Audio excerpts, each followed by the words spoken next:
we on? Hoping we're on. Am I alive? Hoping I'm live.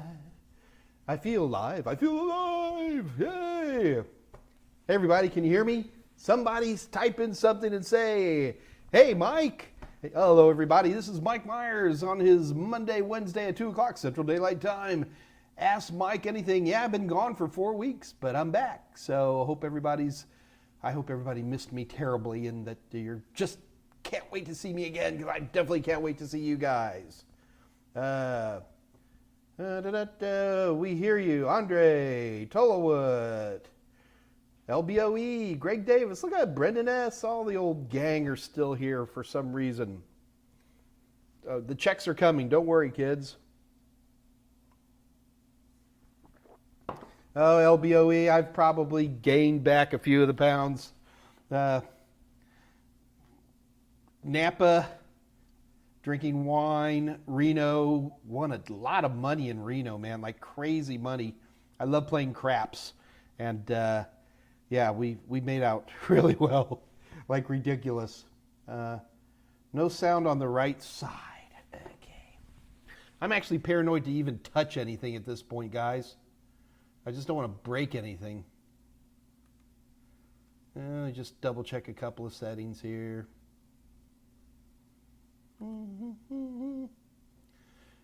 I should be showing a good balance here. Let's try that. Does that help? Maybe a little bit? Let's see. Yeah, Marvin Jesus Jarquin Peralta. There's a good one. Okay, guys. Yeah, we'll deal with the sound later. We tested everything just like an hour ago, make sure everything was working, and the guys didn't say anything, so did I fix it? Okay, good. Well, then we'll consider it fixed, and we will move on. Hello, everybody. My name is Mike Meyers, and this is the Monday and Wednesday live stream called Ask Mike Anything. The goal of this live stream is to provide those of us who are isolated because of the coronavirus an opportunity to continue our studies for CompTIA certifications, concentrating primarily on IT fundamentals, A+, Network Plus, and Security Plus, although we can certainly move outside of that on an as-needed basis. The name of this live stream is Ask Mike Anything, which means you have questions and then you ask me these questions. So these live streams will last for 2 hours. We start at 2 o'clock Central Daylight Time, and then we will run until 4 o'clock or until the questions run out. So sometimes we end a little early, and that's fine, as long as everybody's getting the questions that they need answered. We also are covering topics. Today, the topic is going to be talking about older workers getting into IT and what are some of the manifestations of that. So we'll certainly start with that, but that's not going to take 2 hours, and we definitely have plenty of time for your questions. So in order to ask questions, all you have to do is type them here into the live chat here on my channel here on YouTube, or if you'd prefer, you can send me an email. And to do that, all you have to do is send an email at michaelm@totalsim.com if you have a complicated one or you're embarrassed and you don't want to type them out here, then you can just send me an email and we'll address them there, especially if it's a more complicated question. A lot of times sending me an email works out a little bit better. That is our phone number, which is still not, it will forward to somebody who will then answer it and who will decide whether you can talk to me or not, and then it's a big pain in the rear end. Usually it's just better to send me an email, and I've been talking to lots and lots of folks here, and just send me an email. That'll work. If you're a Steam player, I am Senor Pepe. I'm not playing nearly as much Steam as I have been lately, and in general, if you want to get a hold of me, I'm Desweds. Desweds at everything. All you have to do is type DESWEDS, and you'll see it's a kinetic acronym.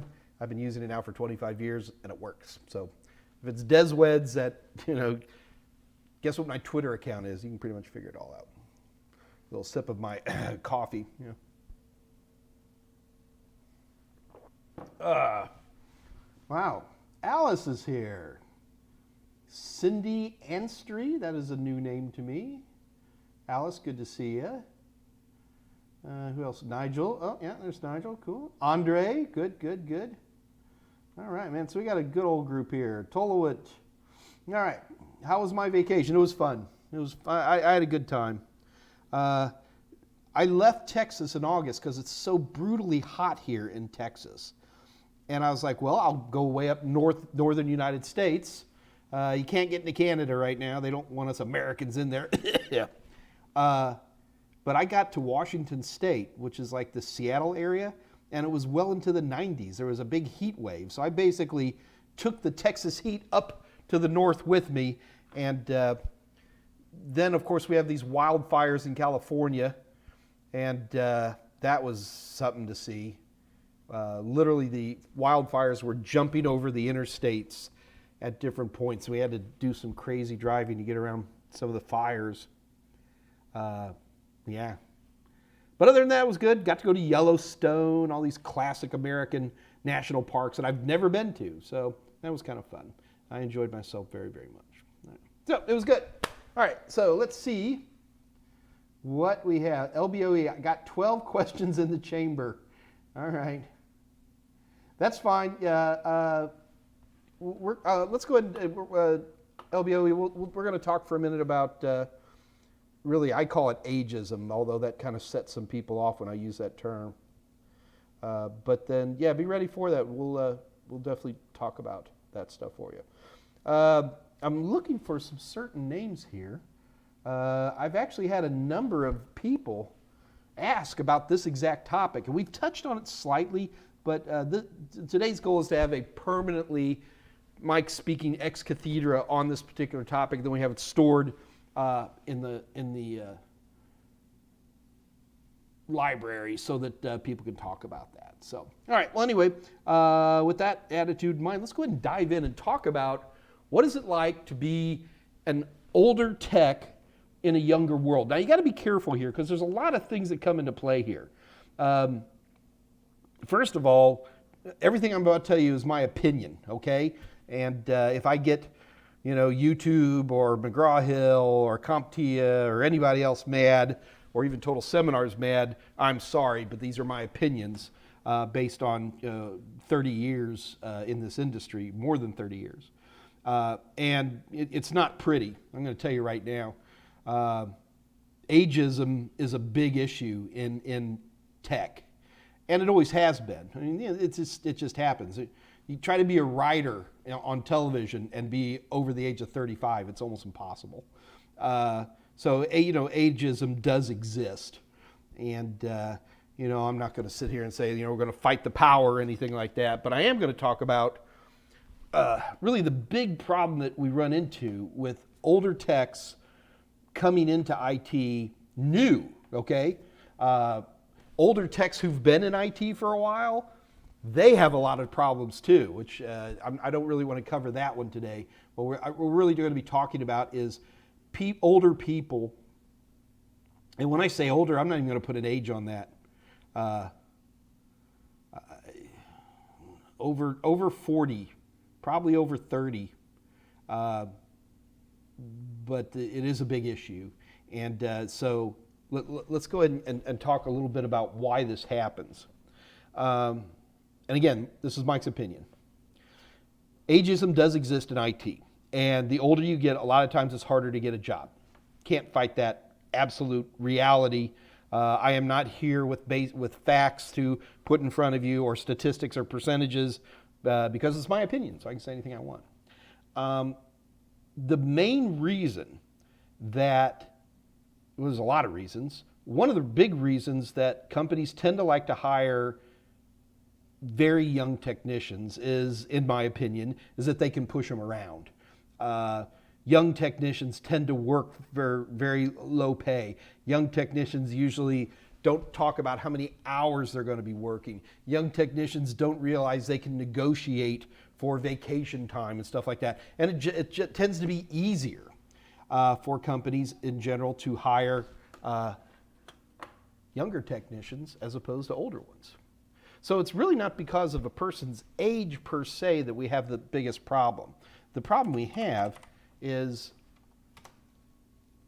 older people act a lot older. Let me get, okay.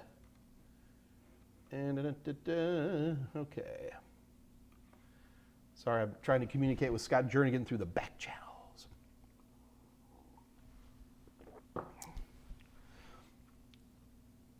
So if you're an older person and you're trying to get into IT, there's two major points that you need to be thinking about. Number one, I've talked about this before and I'm going to keep stressing it, and that is, let's just say you're 40 years old. And we'll go with that as a number, which to me sounds incredibly young considering I turned 59 yesterday.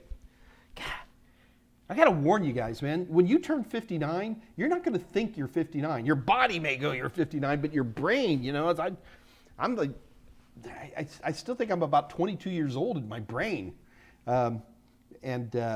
Maybe that is something that people need to be thinking about as they get into technology. And that is, you have to think young to be in IT. The reason you have to think young is because IT has been, for the last 40 years and continues to be so, a very quickly changing industry.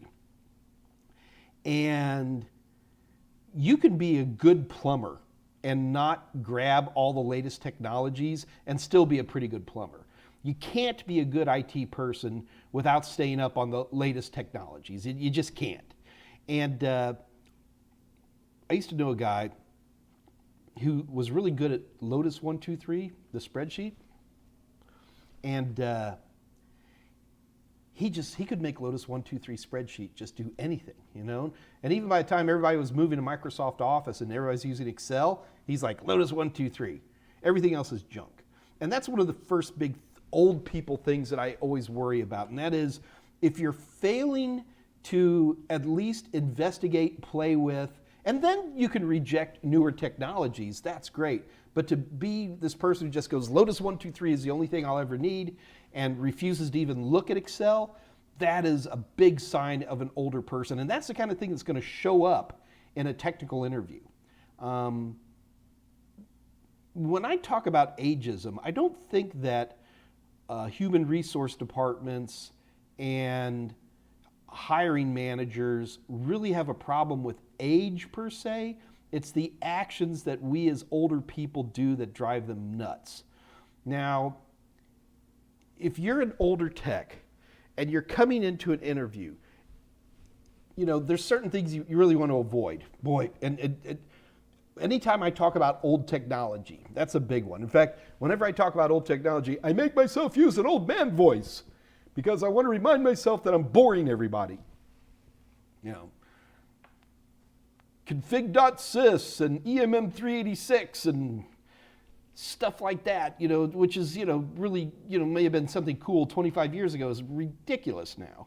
And so as an old person, one of the things you really want to avoid doing more than anything else is to talk about old stuff too much. I avoid talking about old stuff unless it's a basis or a tool set to help me understand something that's happening today. Definitely don't talk about it. So staying on top of the technology, that's the one big one. So I said there were two big things. So number one is staying on top of the technology, and I want to develop that more in a minute. But the other one to talk about, and this is so important for older techs. So you're 40 years old. You started in the business doing something 20 years ago, probably, right? Maybe you're a mechanic or a plumber or an accountant or a ne'er-do-well. I don't know. You have this experience, and it blows me away when I meet people who are like, well, I want to get into IT, and I'm just going to throw away my 20 years of experience. I was like, never do that. The number one thing you would do as an older tech is that you want to go back into the same industry you were in before, except this time go in the IT department and take advantage of the knowledge that you have. I know people who, ex-car salesmen, who now do IT support for automobile dealerships and help, support the salespeople because, they can talk about makes and models of cars and stuff like that. I know people down here in Texas in the oil patch who worked in a refinery as a technician, and they come back and they're part of the automation of probably the same position that they had 10 or 15 years ago, except now they're in the IT and handling the automation and that type of stuff. So if you're an older person who's looking to get into IT, please think about what you used to do. You could be an ex-waiter, and there are jobs out there for you. in IT. So take some time and look for that type of thing. Keep that in mind as something you could do, because you're going to come in with a lot of experience in that particular thing, and it's going to move you up very, very quickly, very quickly. There's lots of texting going on here. Akaj 82Gs. Would you consider ISP connectivity support as IT? Absolutely, of course. Andre, men don't grow old, only their toys get more expensive. That's true for me. Thank you, Chris. Thank you, Alan. Yeah, 59. LBOEs. But it's not LBOE, it's LBOE. I just got yelled at by Scott Journey. He said I should pronounce you as elbow. So I will do that. Tolowit. Tolowit, you just turned 52 last week? Okay, Tolowit. So us late August, early September birthday babies, you know, we always like to think that our conception was two people coming together in love to make us, right? What is 9 months from September 1st? That's right, New Year's Eve. Oh yeah, come on. Yeah, that's probably how it was. So Greg Davis, older techs who have been in IT are a wealth of knowledge as long as they stay up on tech. But that isn't what he's talking about. Yeah, Greg, that's a whole other big issue. And I almost think I should do another episode on the older tech and what I call when they start to plateau. That is a big issue for older techs. And just like that Lotus 123 guy, he may have used VisiCalc back in the 80s. You don't know what VisiCalc is? Good. The technology of your forefathers. But yeah, I'm going to stick with the newer, with the older folks trying to get in IT. All right. So a couple of things that I really want to talk about is how do you act young, all right, and without looking like an idiot? And the answer is you don't act young, okay? Don't do it. Don't even try, because young people are so much better at acting young than we are that the moment you start trying to make some, like I don't even know a popular band right now or something like that, you're just going to get in trouble and you're going to look silly. You're going to look like, what's his name from The Office? Did anybody watch The Office? That was a great series, man. But, you know, a couple of things. Thing number one, pick your news information on technology and check it every day. Like I have a certain number of websites that I'll go to. I actually use Google News, and I've tweaked the technology and electronics feeds that work pretty well for me. I have a number of, but it's just so funny that I have a mental block for the term podcast. I can never keep that word in my head. But I have a number of podcasts that I like to watch. But those are fed to me, and I wake up in the morning, and the first thing I'm going to be doing is, while I'm having my coffee, is going through that. Now, yes, young technicians should be doing the same thing, of course, but it's not, young technicians will often do it just out of hunger, whereas older technicians usually need a little bit of a kick in the pants, and that's what my job is, kick you in the pants, to put that type of stuff together. So, you know, consider some sources, and these are things you check out every morning, including weekend mornings, like a clock, because I just like to stay on top of what's happening technology-wise.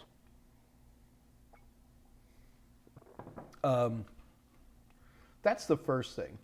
Second thing we already referred to is not acting old. You know, God, don't talk about old stuff too much. It's just such a terrible thing to do. You can do it at a party, okay? You can do it after work when everybody's having a beer, but especially in front of your boss, who's probably going to be 10 or 15 years younger than you, you really want to avoid that type of stuff. The other thing you've got to be able to do as an older tech is that younger techs are always going to have a lot more energy than you are. Generally, they're going to have more energy than you. So you have to beat energy with either knowledge or experience in such a way that it balances out. People with a lot of energy, oh man, when I first started Total Seminars back in the 90s, we used to just not go home. We'd had so much energy that we would just go and work through the night on maybe a new book or whatever it happened to be back then. And I can assure you right now that neither Scott Jernigan nor Dave Rush would be willing to do an all-nighter with me anymore, okay? But what Scott Jernigan and Dave Rush can do is they can take advantage of their experience, and experience shows up a lot more than just technical skills, right? Experience shows up as organizational skills, as networking. You know, I got people, I know a person, you know, that kind of a thing. But you want to blow young people away, old folks, show them your connections, you know? Young people don't have any connections. They have no idea who a good electrician is. You and I, we probably know 3 good electricians, right? Young people have no idea what to do if the battery in their car dies.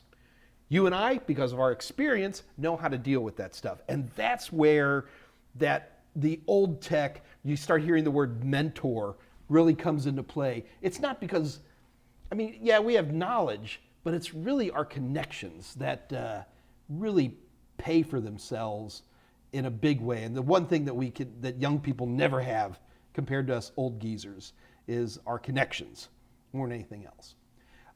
So those would be the big things. The other thing is you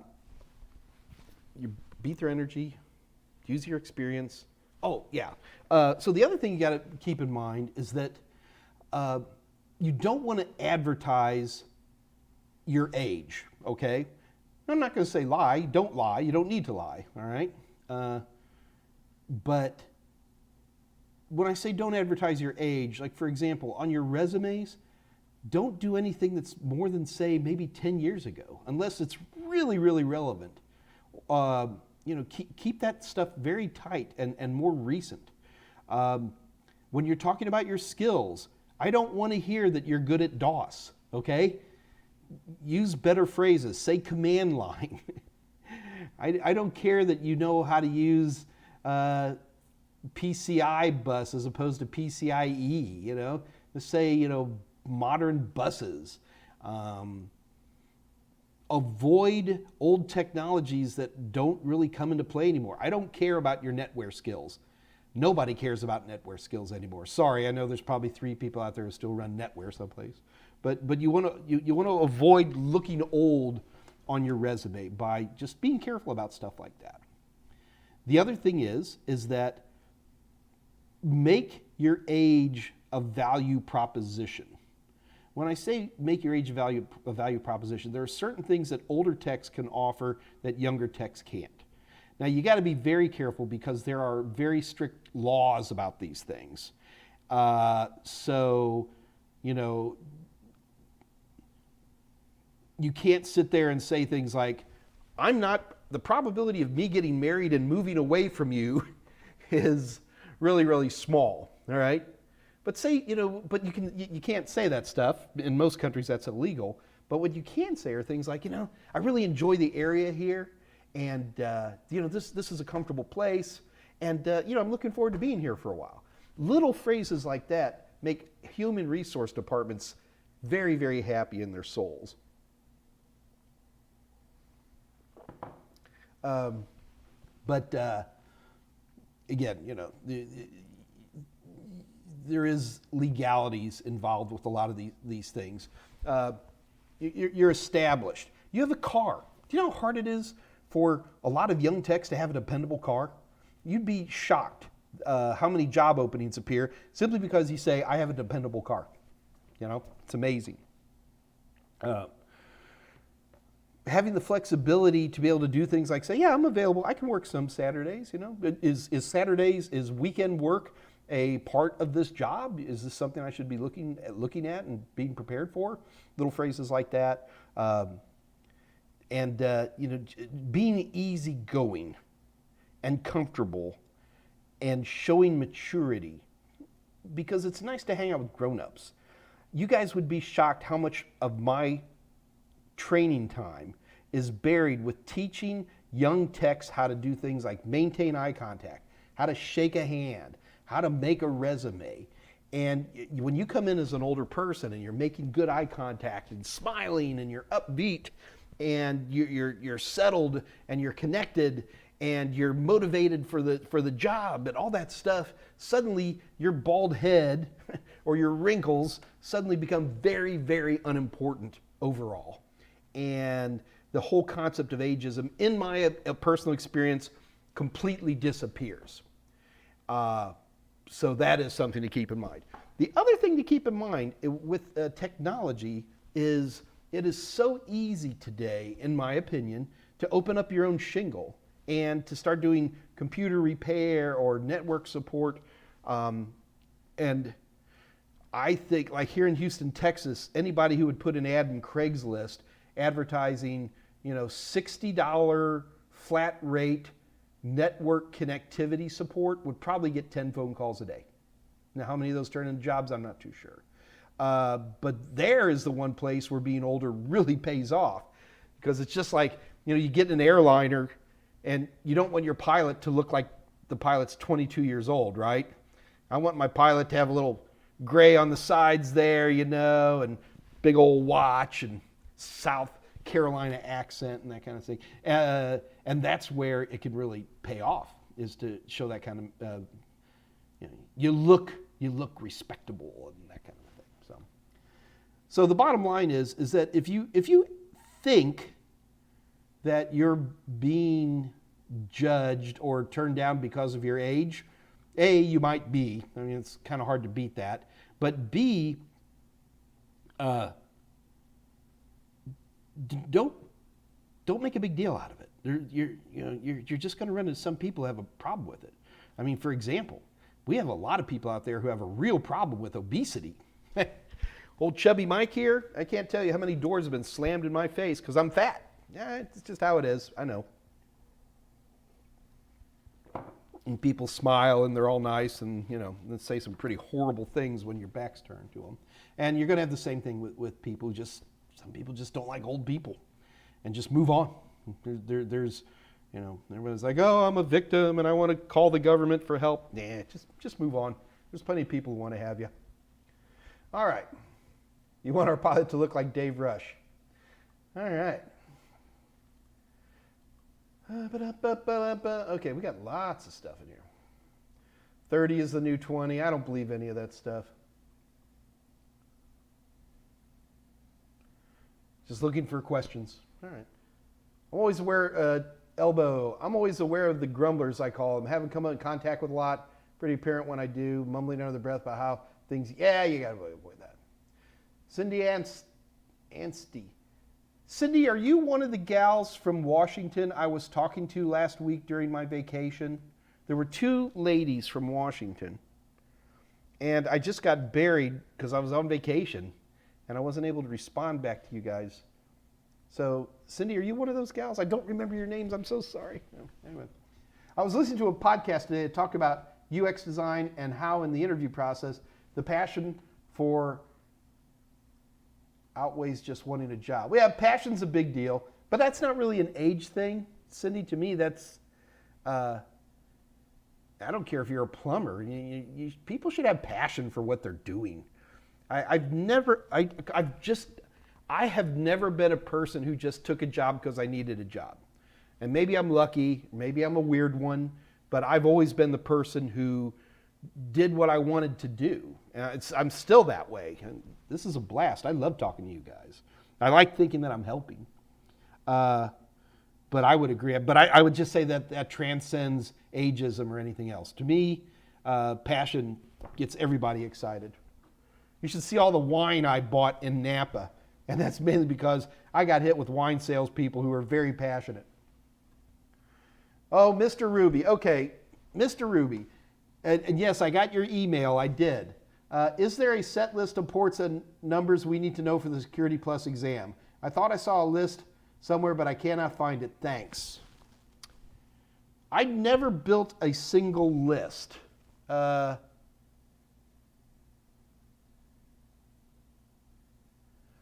somebody gave me a ports number. They gave me an Excel spreadsheet. I forgot who it was, and I've already misplaced it. But I'll tell you what, because you're not the first person to ask this. Scott Jernigan, will you please help me remember? We will put together a quick ports numbers list. And I don't know how I'll get it to you, but we'll figure it out. So, Mr. Ruby, just keep yelling at me. Give me like about 2 weeks, but just keep reminding me, and we can put that. I can put it together in like 30 minutes when I remember to do it. I mean, the ports are pretty well listed in Security Plus, but you're just looking for like a one-stop shop kind of a thing. Okay. I'd rather you knew what DHCP and DNS were and what their ports are than just memorizing a bunch of ports. I worry when people just memorize ports because they're not thinking about the actual protocol and the application underneath it. But I will put together a ports list. Scott Jernigan, remind me.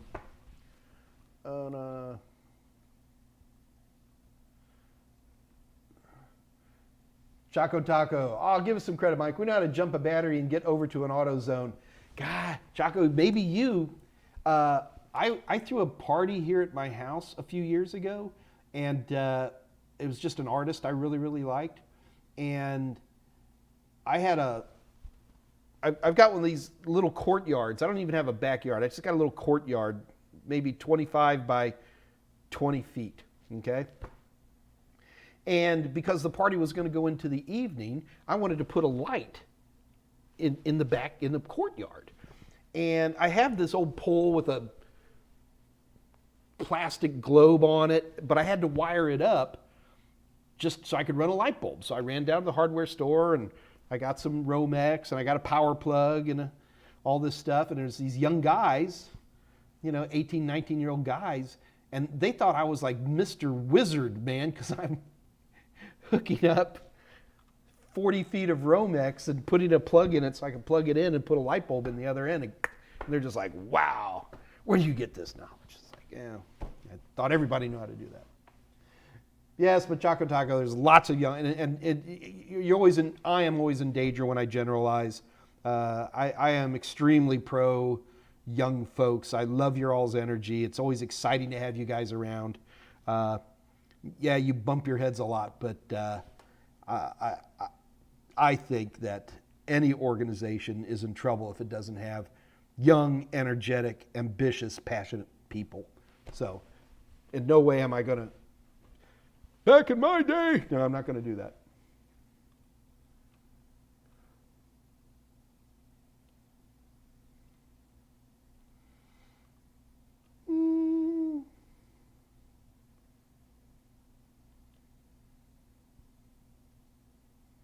Told it. When I first became a tech in the 90s, I was hired to learn from and replace an older tech. Yeah, there you go. We want you to train your replacement. Yeah, I've been in that position too.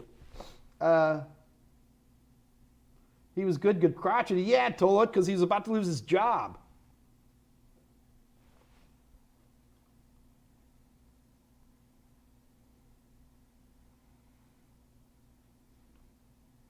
All right, Dave. David Rush, writing down the protocols for.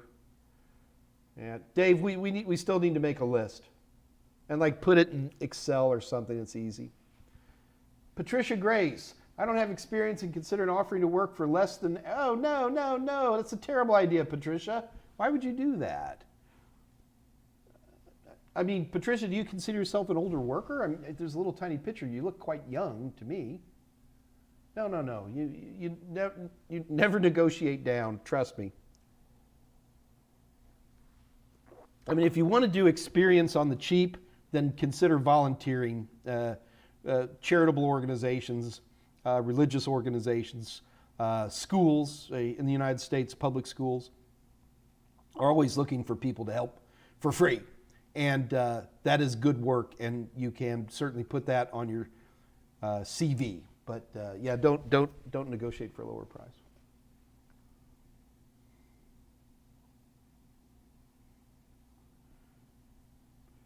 AJ 82Gs. Do younger people tend to get career advancement over older folks? No, I mean, people get career advancement no matter where they are. It's just that the IT world is unique, that we have a large influx of second career or third career people who are older. I don't think you'd see that, for example, in journalism. I don't think you'd see that in accountancy. Maybe you see it in the legal world, lawyers here in the United States. You see a lot of people get a second career as a lawyer.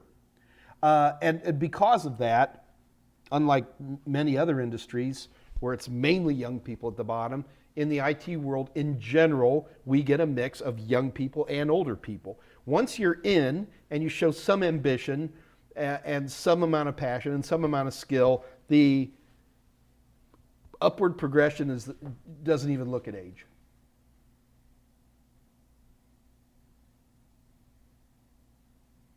Chewbacca Gil, can you discuss Zoom meeting interview preparedness?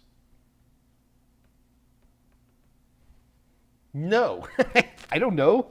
Does a Zoom meeting make any difference? I think it's a great idea. If I was hiring people, to just have them on Zoom instead of dragging them in and all that.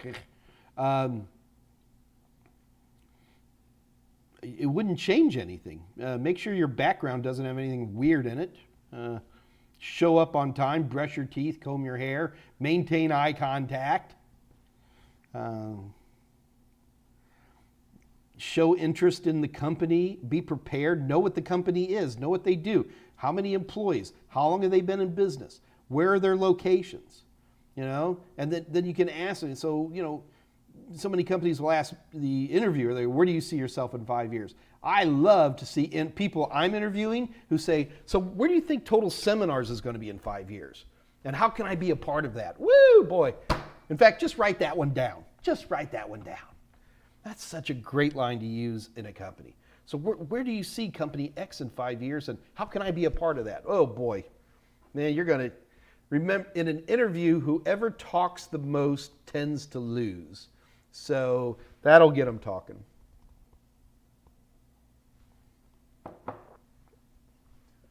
Okay, Cindy, so it's not you. All right, well, sorry about that. There were 2 gals in Washington last week, and I was trying to help them out. And I thought one was named Cindy. Pardon my confusion. Elbow, what is optimizing instead of defragmenting SSDs, and is it necessary?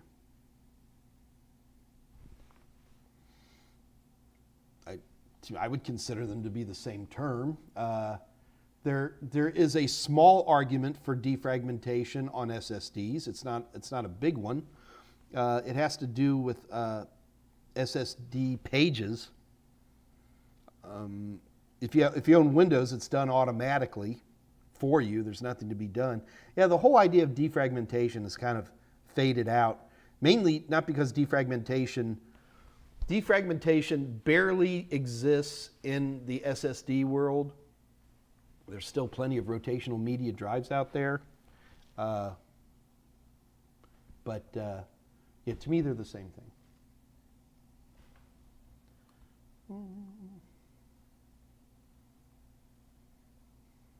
Andy STL.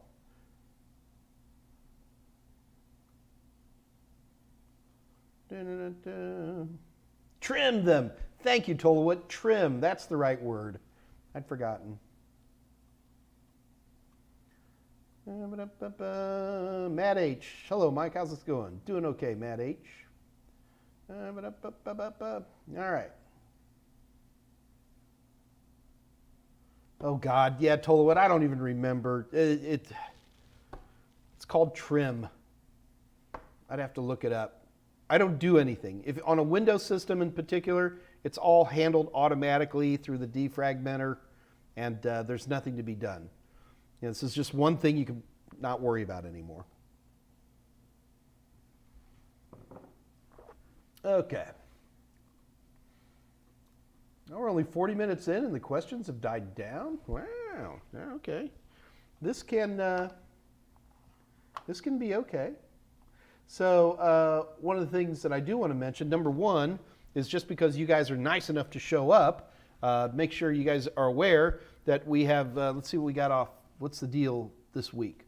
AMA special deals for this week. 50% off all A Plus and Net Plus Super Bundles and Security Plus Video Total Tester Bundle. Code MMLive831 at checkout at www.total7.com. So 50% off all of our Super Bundles. I am missing a bunch of questions, Scott Jernigan says. I'm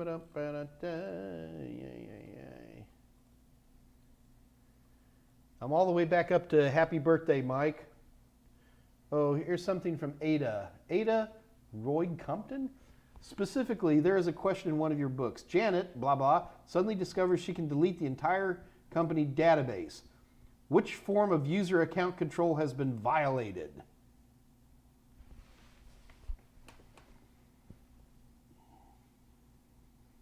Which form of user? She can delete the entire database. So that really means that she's doing something that she shouldn't be. It's a role-based access control. So it would be role-based, Ada. God, I'd love to see that question in more detail. Would you be able to discuss the difference between improper access and unauthorized access?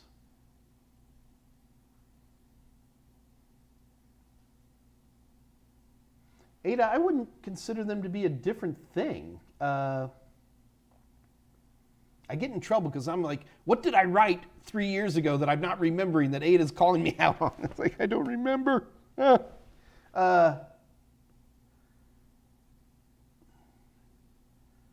I'm going to say there is no difference. Oh, God, now I got to scroll down to see what your response is. All right, let's see if I can. I'm going to gamble I can keep this up. To me, they would be the same thing. Improper is not a common term. Unauthorized is the common term. Any type of access that you don't want people to have.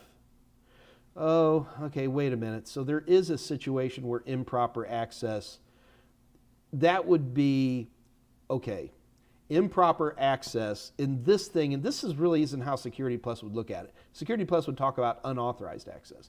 But an improper access would be like that user Ruby who suddenly has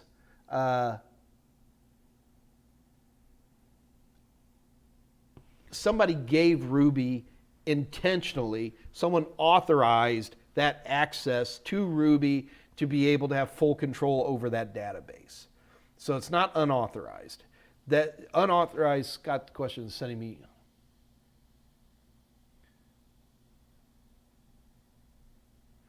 Okay, cool. So Scott Jernigan's improper access means typically, this is improper, typically unintentional access to a resource that is not permitted. Often this is the result of poor security administration by not preventing accidental access. In other words, somebody gave poor Janet all that control. Hopefully she never even would do that, where she would delete the database. That would be a bad, bad thing. As opposed to Janet hacking into the thing and getting intentionally increasing her permissions through some unauthorized way. So improper means those in power gave it to you and they shouldn't have given it to you. And unauthorized means you got some kind of permission that you didn't deserve and nobody in the administration gave it to you. Whew. All right. Ooh, thanks for bringing me that one, Scott. I had to think about that one a little bit.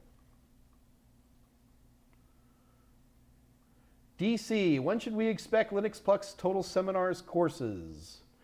I don't know, man. I don't know.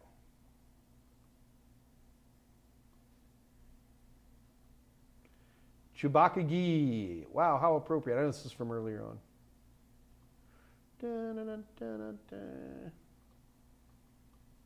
Just looking for questions, guys.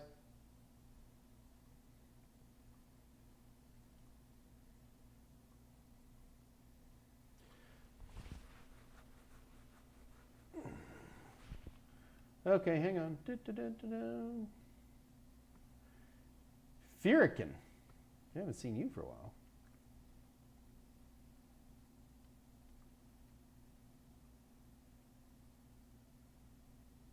AS. Any other habits for retaining information? See, this is the thing for me, guys. When I study for technology, I don't spend a whole lot of time reading a book and then trying to memorize. What I'm going to do instead is I'm going to be reading a book or watching a video or whatever it might be, and then I'm going to do it. I don't care what it is. I'm going to do it. You're jacking with the router, I'm going to mess with the router. Scott Jernigan, I don't have any timestamps on my live chat, so unfortunately. Oh, toggle timestamp. Okay. Thanks, Scott.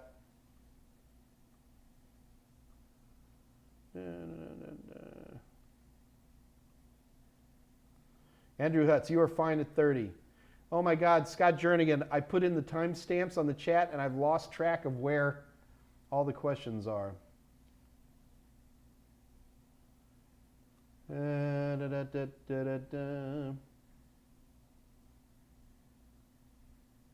Oh, other habits for retaining info. That's right. So like even when like Mr. Ruby's asking for a list of the port numbers and all that, I'm resistant to that. I'm going to do it because I said I would, but I would rather you study the different technologies and understand what DNSSEC is, understand what DHCP is, and play with it. Set up email clients and email servers and go with all those different wacky port numbers. Do it. Not just memorize. I know, nobody wants to hear that. I just want to know what's on the test, man. The old joke was, I used to teach at the FBI, here in the United States. And back when I first started teaching them, there were still a lot of old dudes in there, and they'd be like, just tell me where the log files are. It's like, oh, God.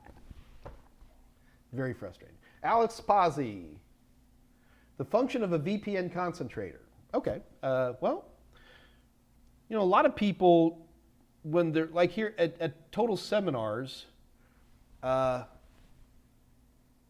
we have a lot of people, especially these days, who connect into the office through our VPN. And the VPN is a box which is designed to handle all the VPN connections.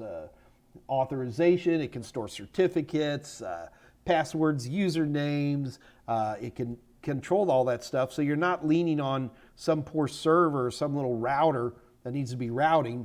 You can offhand all that to a VPN concentrator, and it just works better. That's all it is. So a VPN concentrator usually manifests as a box, and its only real job is to act as an endpoint for all the VPN stuff coming in and going out.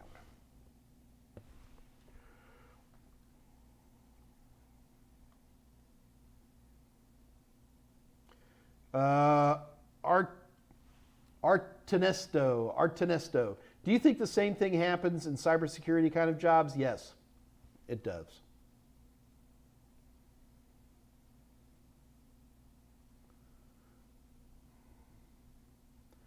Okay, I'm scrolling back down. Mr. Ruby's gonna get his port numbers.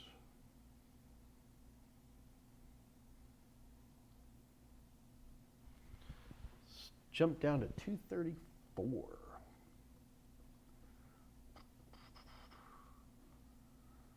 Huh. Scott Jernigan, I don't have anything at 234, but we'll figure it out.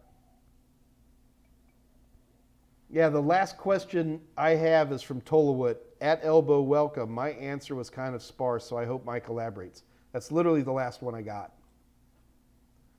So if something else is coming in, I don't know, seen it.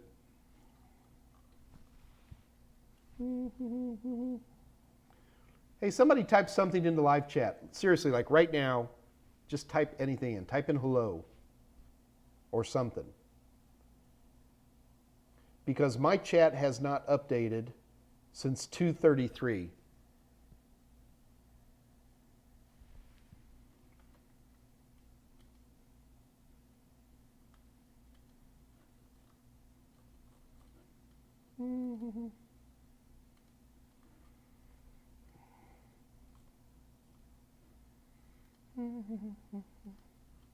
Okay, for some reason I popped out the chat and now it's working great, I think. Okay, yep, test, hello, anything, okay. Thank you guys. All right, it's working now. That was bizarre. All right, oh, lots of texting going on since 2:33.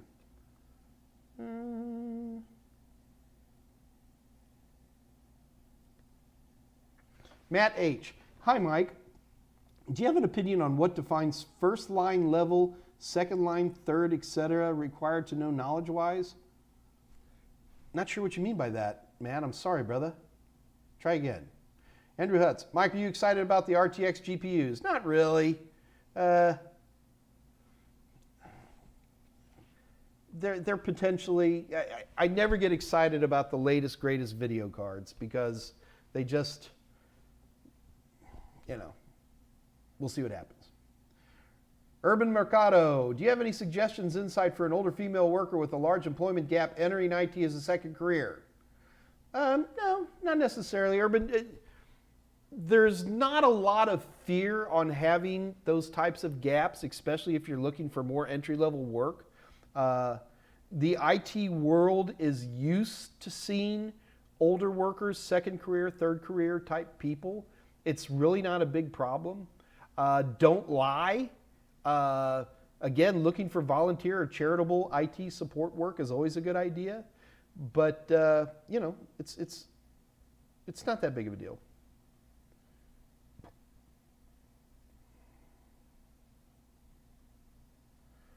Matt H., was IT your first career or did you begin in a different field?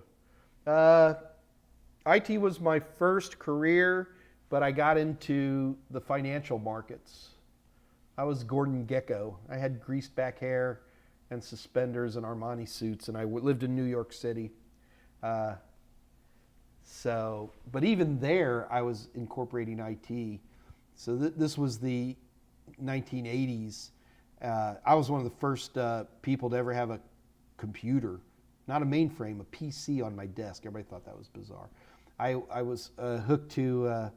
This is really before the internet, so we had things like AOL and CompuServe. I remember my computing bill every month was $700 to $800 back in the 80s.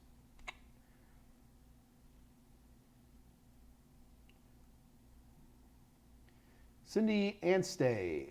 I find it's difficult to categorize experience skills into one job title. I have code experiences, but I'm not a dev. Sales experience, but I'm not a hunter. Okay.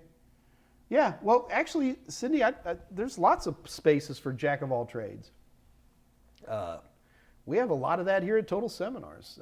You'd be surprised that Scott Jernigan can build systems, and Dave Rush can write questions, and Michael Smyer can draw graphics. And so a lot of times, especially with smaller companies, jack of all trades can be a very attractive option. Now, when we talked about doing resumes a couple of months ago, one of the things I did talk about is that you should tweak your resume for the job, and it's not uncommon to have somebody who's got a resume that's kind of tweaked towards dev, another resume that's kind of tweaked towards sales, another one. Get the idea? And I don't see anything wrong with that either. Ajake 82Gs. I'm 38 this year. Will I see quantum processors in the workplace in my lifetime? Probably. Yeah, I think so. There's been some pretty serious forward movement on quantum stuff. It's exciting.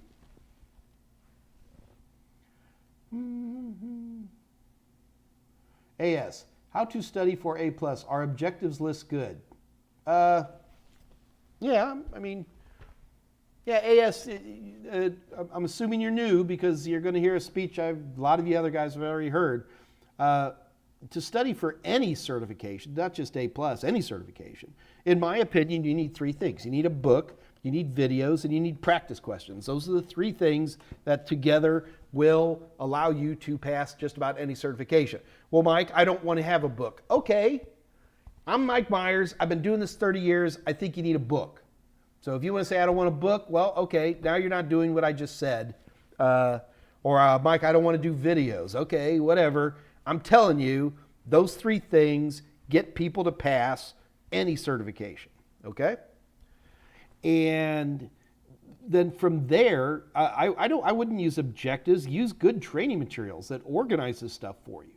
CompTIA objectives, Microsoft objectives, Cisco objectives are not based on learning methodology. They're an organizational structure for people to list out all the things we want you to know for this certification or that certification. That doesn't mean that that's the optimal way to learn this stuff. It's never the optimal way. And anytime I see an author who starts writing books or doing videos based on an objective list that came from the test maker, that just means they're lazy. Seriously. Does it get the impression I get a little angry about this? I do. It's because they don't want to take the time to think about learning theory, or adult learning theory in particular, and to see how you can structure and organize this body of knowledge to most help the learner get through it. That's my opinion. So, how to study for A+, are objectives list good? Objective lists are there. Does that mean it's a study methodology? There's plenty of people. Well, I'll tell you one thing is, don't buy my stuff. I've got plenty of fine competitors out there. Well, none of my good competitors use the objective list, but I do have other competitors out there. And if that's a thing for you, if you want to look at the objective list and use that as a criteria as how I'm supposed to learn something, well, then go for it. But you're not going to get that from Mike Meyers, because there's better ways to learn. The objective lists that come with any IT certification provide a list of all the knowledge of the skill sets and knowledge you need to know to pass. That does not mean that it's a good, organized, start at 1 and go down to 10 or whatever it is, way to learn that stuff. Mr. Ruby, can you help explain initialization vectors for Security Plus? Sure. So the problem you have with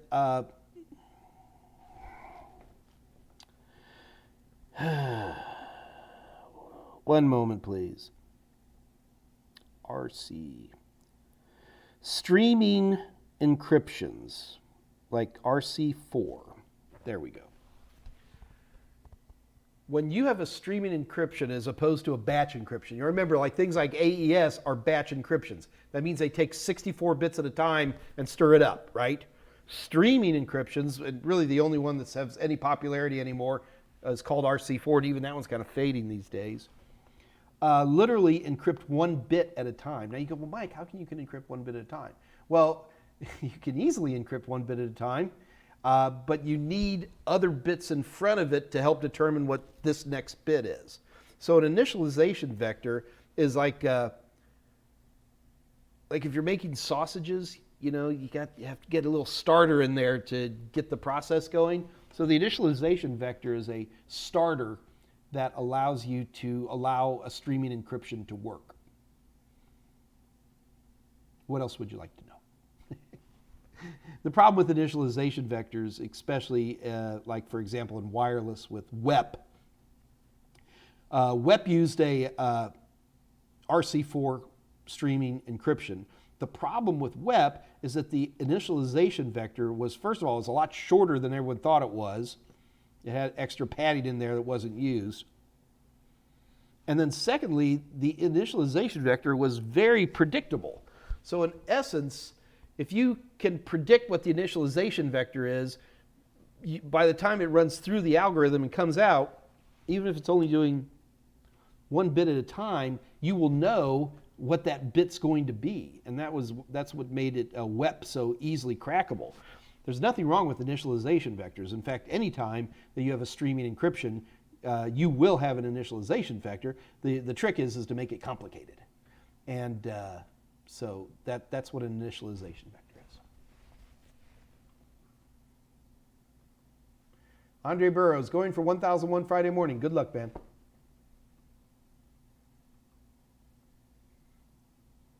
Andrew Hutz, man, 3080s are starting at $699. Abdul Karim Maldi, can you give me a coupon code for A+ course? I just did, man. I gave you 50% off of our products.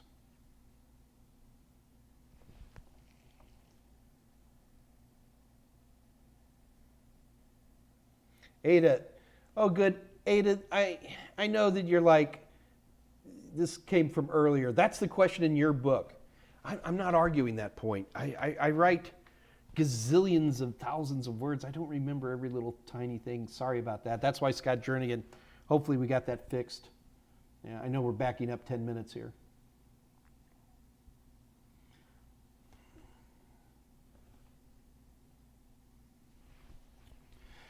Chewbacca Goyle, what top 10 questions would you ask in a Zoom job interview? Well, I've already answered a few of those. To me,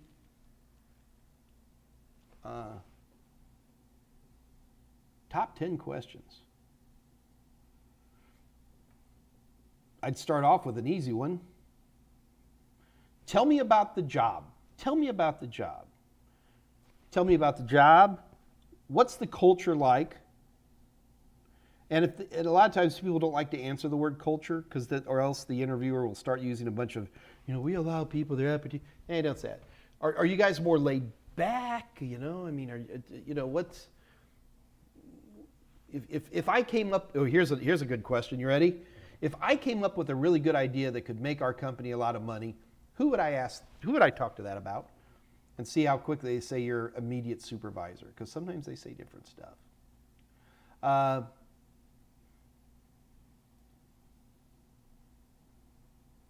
I mean, that would be some of the first questions. Where do you see yourself in 5 years? Remember that one? That's always a good one.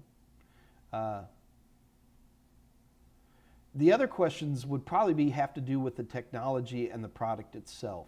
And it would be, so I'd be looking into the company, I'd be asking about, if they're doing forensics, I'd be asking what kind of forensics packages they're using. You see where I'm coming from? So there'd be some questions like that. What does that market look like? That kind of a thing.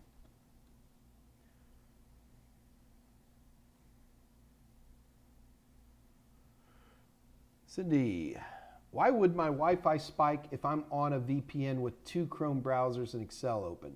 Task Manager shows a system interrupt. Why would my Wi-Fi spike if I'm on a VPN with 2 Chrome browsers and Excel open? Well, it wouldn't spike if you're on a VPN with 2 Chrome browsers and Excel open. A system interrupt? Really? Then that would point towards a hardware issue. Man, Cindy, I would love to talk to you. I'd probably need a lot more details on that.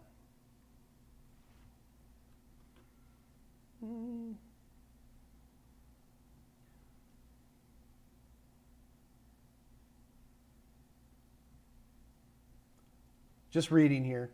Tyler Reed, what do you think about the cloud computing world? I love it. Would you prefer Azure or AWS? AWS is just because we use that. I've never really played with Azure. I know, Azure, sorry. I'm just more comfortable with AWS. JP Ross, hi Mike. How do I know which motherboards I should know in detail for A+? You're not asking about motherboards, you're asking about sockets. They're actually listed on the A+ now, and they're in my training materials. I don't have them off the top of my head. In the A+, in my A+ training materials, we only talk about the sockets that are still actually on the objective list. We mention a few, but we treat those as historical conceptual. There we go.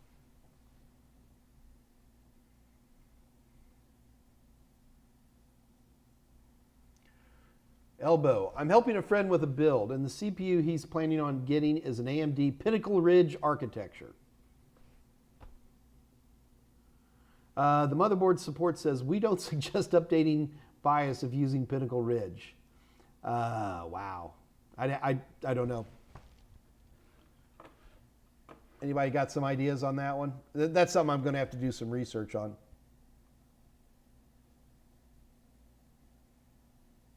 However, the supported CPU list says that Pinnacle Ridge CPU he's getting will support all the BIOS versions, doesn't have it at least. Why would it say that, and should I update it? Woo, Elbow, that's a tricky one. That is a tricky one.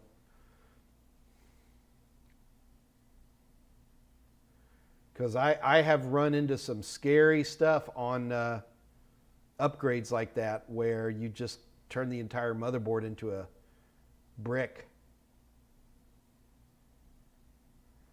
Elbow, send me the, let me know what model that is, and we can do some research for you. But I don't have enough information to answer it. I would look at the model of motherboard, whatever it is. You don't really need me, but I can help if you want. Look at the model of motherboard and just start doing some research on it beyond this one thing that you're saying to me. You know, like for example, when you say the supported CPU list, is this something coming out of a motherboard book that came with the motherboard, or are you online? Elbow, there's going to be 100 people running into the same issue that you're running into, and those are the people you want to talk to.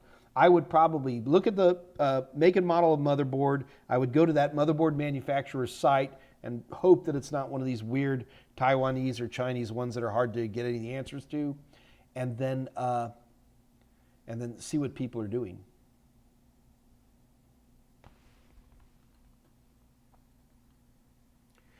JDev Joshi, sir, I am planning to give CompTIA security, but they'll launch 601 in November. Should I wait for that? Okay, JDev, never wait for the next exam.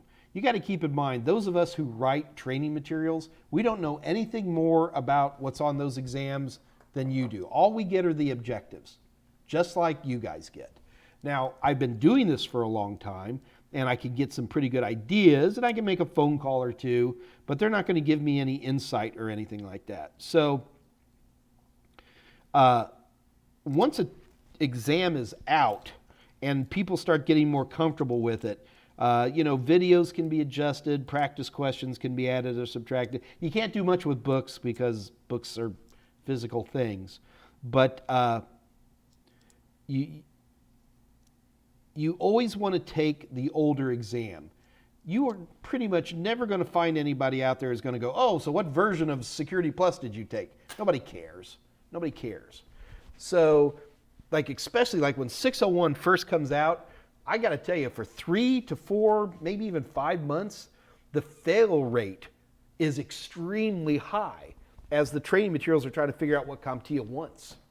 And so when people are like, oh, I'm going to take the latest and greatest exam, the failure rates go through the roof because nobody knows. I mean, we make our best shot, but take the older exams. That's true for any certification.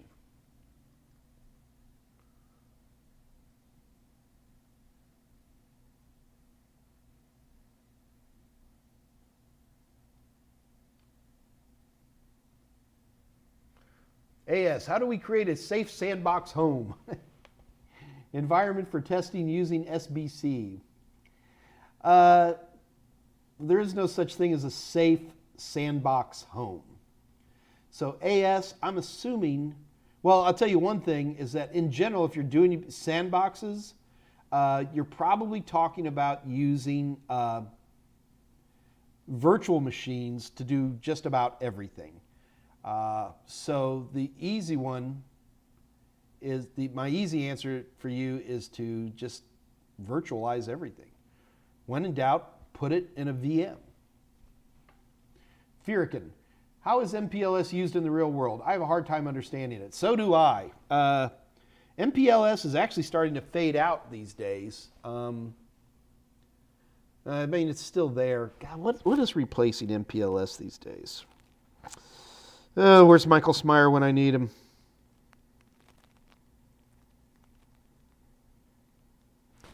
Think of the easiest way to think of MPLS. This is a little bit cheaty.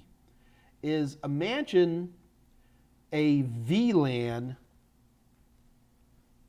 for the internet, okay? And where MPLS really comes into play is instead of allowing a lot of switching to take place, with MPLS, you in essence tag all of your packets so that it will take a very specific route. And this is a very efficient route. And you end up paying for that route depending on who's providing the MPLS. Yeah, sorry, Scott, not SDM. I'm going blank for the moment.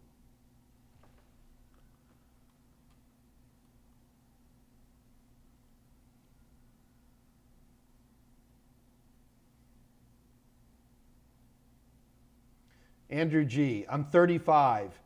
Am I a little too old to move from health to IT? No, you're young. You guys are talking about video cards.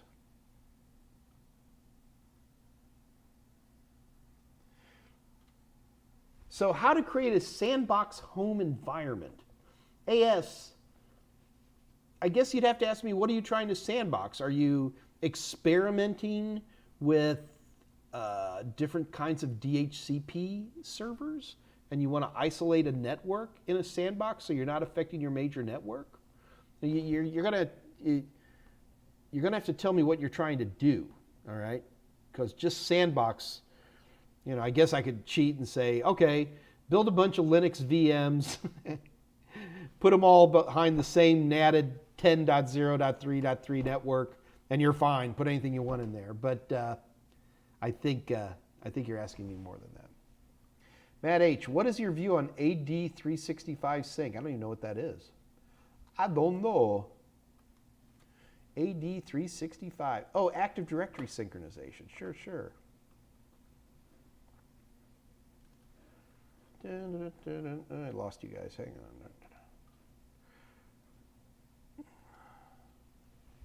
on. So Matt, AD365 sync. So you're talking about Office 365 Active Directory. Okay. Is it insecure? I don't know. We use it, or we have used it. Seems to work okay. I think that the single password isn't really a problem. If we use very robust passwords and that type of stuff. There is a wonderful convenience to not have to sit here and deal with a physical domain controller locally.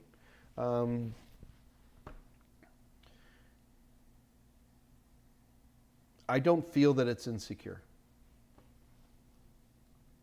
And keep in mind, you can make a lot more authentication on an Active Directory box than just a simple password. I'm pretty sure that it supports TLS and TTLS, all that type of stuff as well. And also keep in mind, it may be a password, but it's running Kerberos. And Kerberos is a pretty darn secure protocol, as long as your passwords don't get cracked. But the only way you can crack a Kerberos password is to man in the middle it, right? Don't try to. It's very hard to crack a Kerberos supported password. No, I don't think it's insecure at all. Interesting question. I had to think about that one for a minute.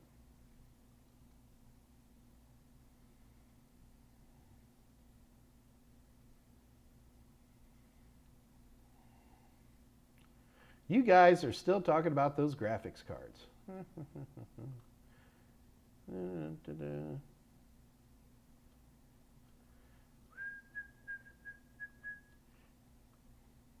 So the problem I run into, guys, is I'll be trying to answer a group of questions, and then all of a sudden I'll come back and I'll start scrolling through the chat, and it goes, and it updates me with 1,000 more, and then I lose track where I'm at. So sorry about this. I have to go through this.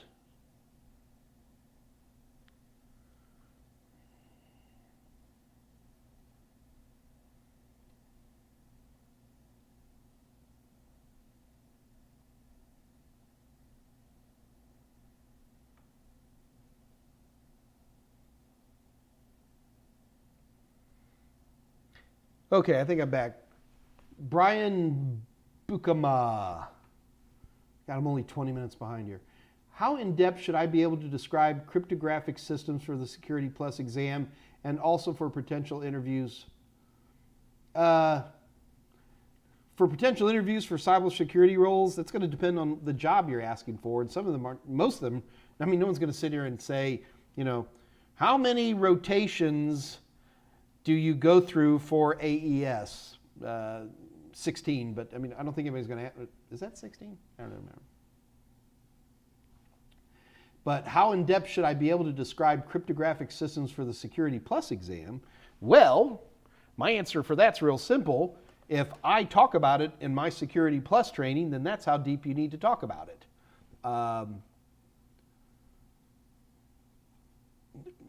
For example, like with AES, I mean, you need to be able to talk about, CBC, I keep saying CBD, not CBD, the different iterations of AES, because it's on the exam. But I can't, the right answer to this question is look at my cryptography chapters, either in my books or my videos, and what I cover is what you need to know for the exams.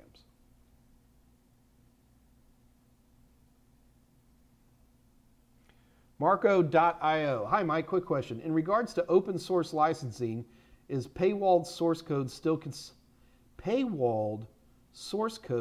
considered open source? I don't know. Anybody else want to take a shot at that? Hi, Mike. Quick question. In regards to open source licensing, like GNU, is paywalled source code still considered open source? Yeah, probably it is. I mean, just because it's paywalled source code, God, would it be? No, I don't think it would be. GNU license doesn't allow for you to sell source code based on other people. I'd say it's proprietary. Now let's see somebody else chirp in on that one.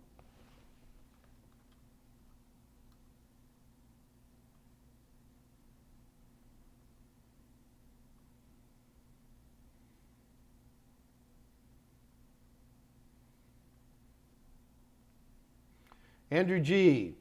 I'm getting around 87% on the practice questions. On my practice questions from total seminars, 87%, you're ready. Go take the test.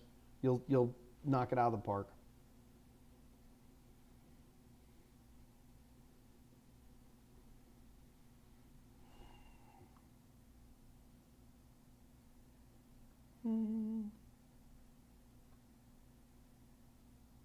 Henry Brazeau, what would be your advice to someone who just moved to a new city with no connection in a COVID world? Geez, Henry, why'd you move? I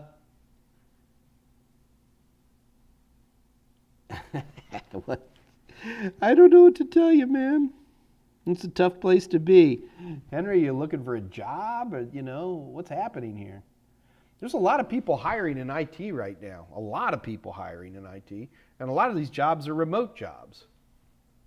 I have a big episode on getting work in today's COVID world. You might want to check the library here, and we talk about a lot of options you have there.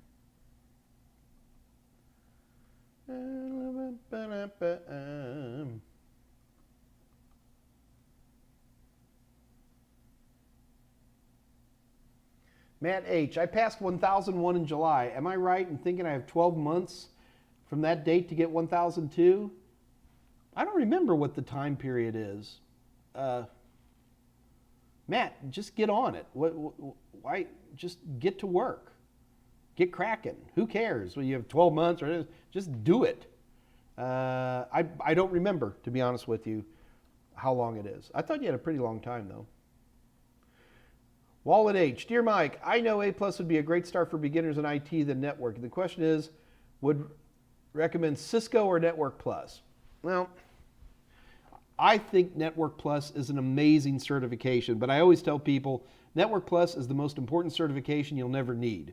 I get a lot of people pushing back on that. To me, if you're going to be learning about networking from Cisco or from Microsoft or from Juniper or any of these guys, you're going to get their vision of it. And the one thing I will say about CompTIA's Network Plus is that it is absolutely vendor neutral. And instead of learning about, DNS in Microsoft immediately puts you into an Active Directory world, which isn't real. Learning about Cisco, what would be really weird? Oh, like VLANs, and dynamic desirable and all these different terms, which are really Cisco terms. Before, with Network Plus, you learn about VLAN in a much more vendor neutral way. So I really do like Network Plus very much. I think it's a real eye-opener exam. Then go do your Cisco.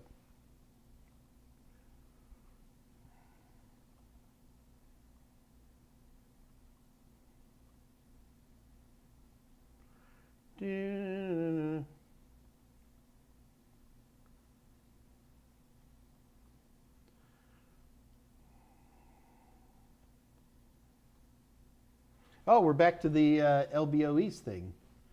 ASRock B450 Pro 4. It's a Ryzen. Let's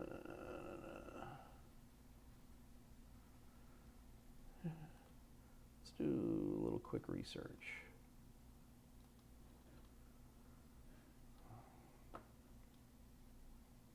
You know, ASRock is a company. Oh, it's.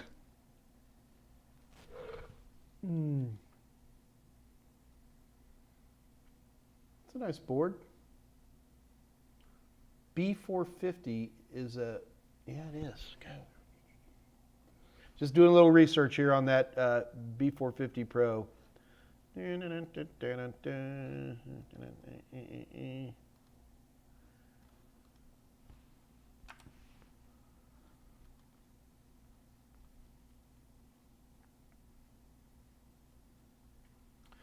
going to have to do more research on that. You know, I think by the time I get to it, you guys will have already figured it out. But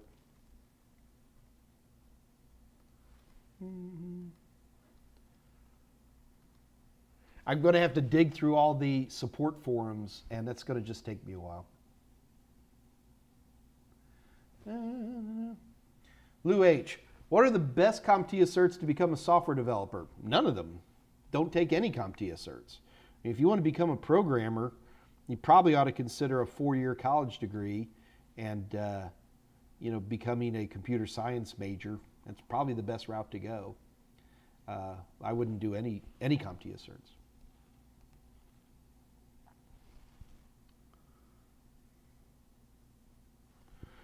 What do we got here? Hey, Jake. How could I use Ultimate Boot CD to change from a dynamic disk back to a basic disk in Win 10 without losing data? I don't think you can.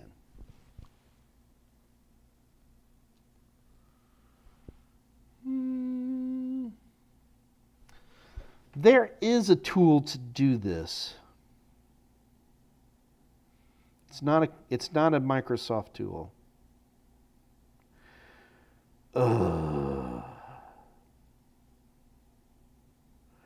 I keep wanting to say G-parted, but that is definitely not it. In general, moving from dynamic to basic disk means you kill the volume. Basic to dynamic's not a problem.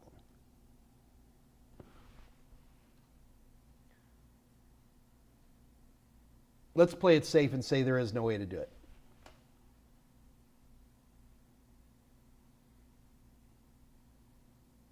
Here we go. Dave Rush says, there is no 12-month thing. It's just until the exams retire. Patricia Gaze, how to find internships for old people or someone who can mentor?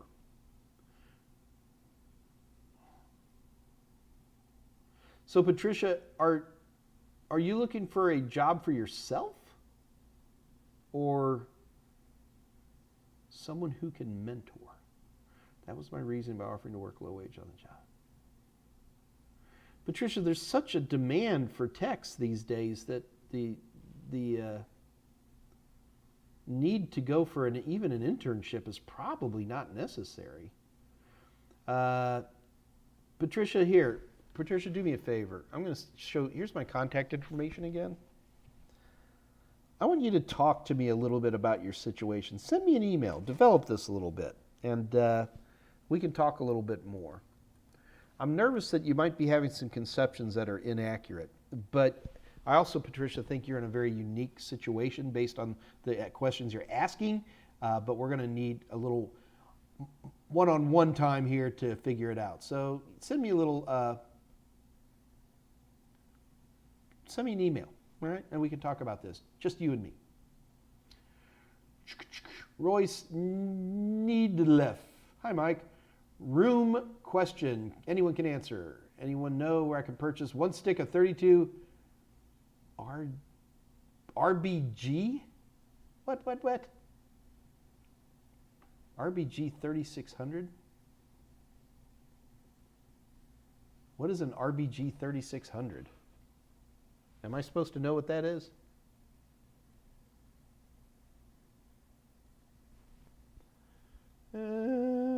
Royce, try again. I don't know what an RGB here is.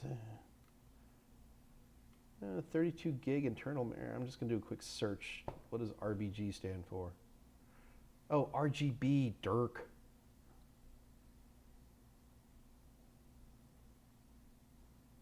Why do you want RGB? You like the pretty colors? All right, I admit I like pretty colors too. I'm not gonna lie. I find tons of this memory on Amazon. I didn't verify 32 gig. 32 gig. Yeah, Amazon. Amazon's got a G-Skill Trident Z 4000 megahertz RGB DDR4 3600. I don't have a price.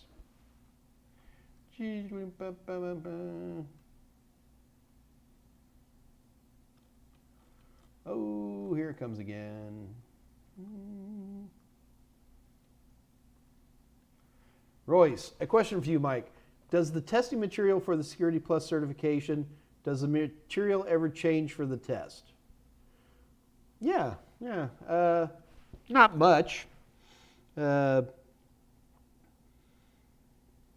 When a new exam comes out, we make new training materials, and if we start to discover that maybe we could talk more about, MPLS or something like that, we'll probably build more practice questions, and we might change videos. But I can't change the books, unfortunately. Yeah, it's hard to get them all back and erase stuff.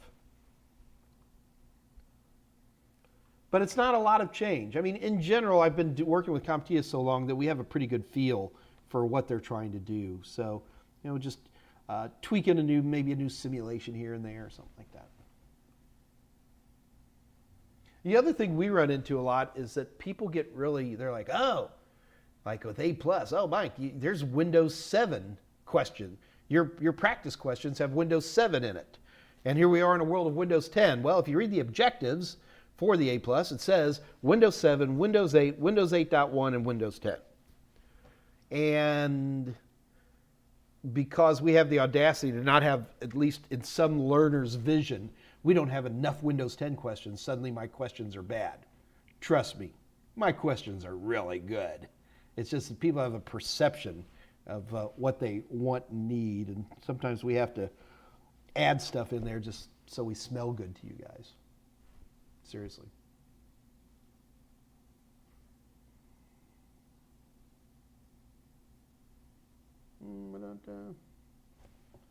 Terrence Tech, there you are. Hey, I had an awesome vacation. I did. I'm exhausted. I'm exhausted from vacation.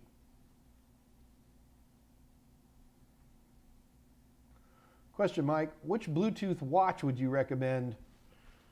I use a Fitbit. I love my Fitbit.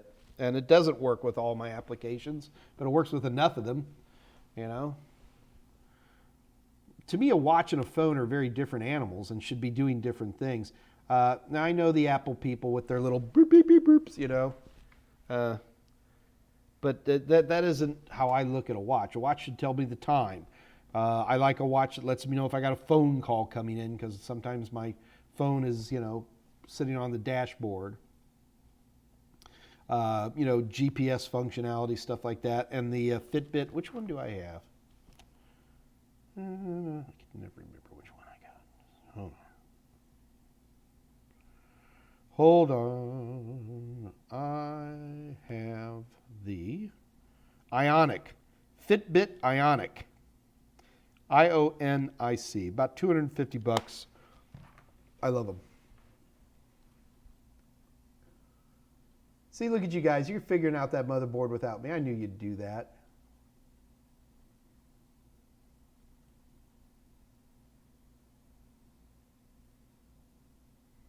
Look at it. Their site is rather insistent that you don't update the bias.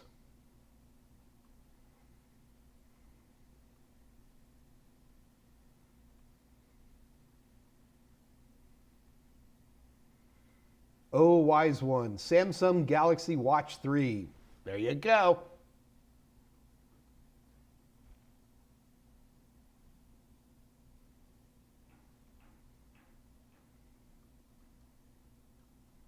LBOE, I used to be a gigabit guy. I like gigabit. I use gigabyte. I also use Asus boards. I probably use more Asus boards than anything else these days.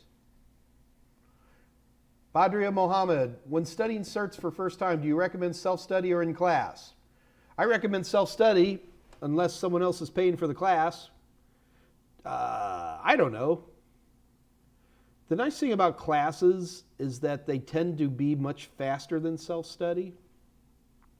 But classes are expensive, you know. Certifications don't have to be expensive. Get some books, get some videos. That's all you need. Get a company that will pay for your classes? Now we're talking.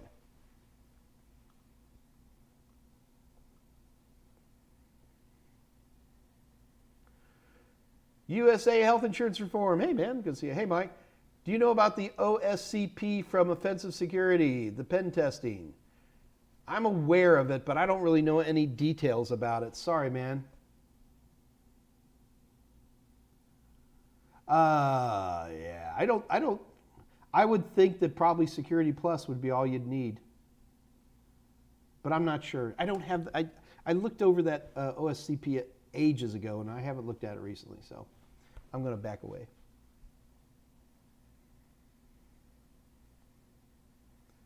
Mike is not a lawyer. I am not a lawyer, that's for sure. Royce, I know people who are in their 70s who get into IT. So these are some pretty spry 70-year-old people, don't get me wrong. I mean, a lot of energy and, running marathons and stuff like that. So it's not, there is no age. There is no age.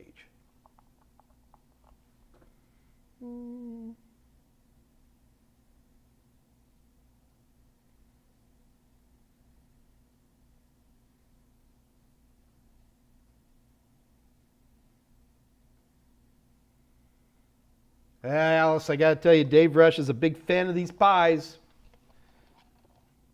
They are pretty handy. I'm going to try to get this one. I don't know if I can. I got to work on some other stuff. I'm going to try to get this old pie running up to speed before Dave's Raspberry Pi discussion on Friday. Because I think, Dave, we're going to do pie holes, right? When I was on vacation, I got to visit my daughter, her husband, and my 2 grandsons. And my son-in-law uses a pie hole. And it was pretty impressive, the amount of stuff that it was able to scrape out. So, but I've never used a pie hole, so I'm actually excited to get this thing up to speed and get it all working.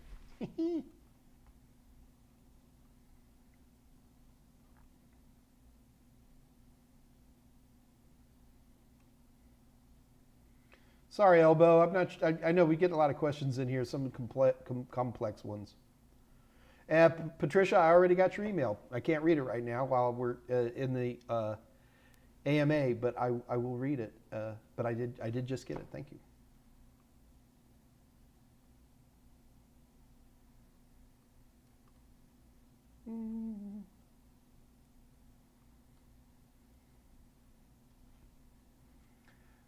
Looking for, yeah, he was talking about RAM.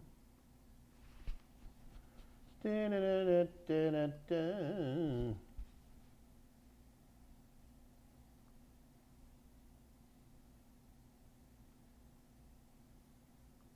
Electric Sheep, you're hilarious.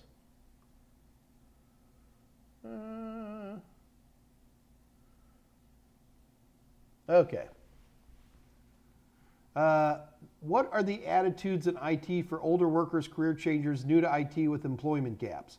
Urban, I think we hit that one. It's just not that big of a deal. It's an entry-level job, especially if you're competing against younger entry-level people who have no experience. They're not going to care about gaps. they're not expecting you to have any experience. So there you go.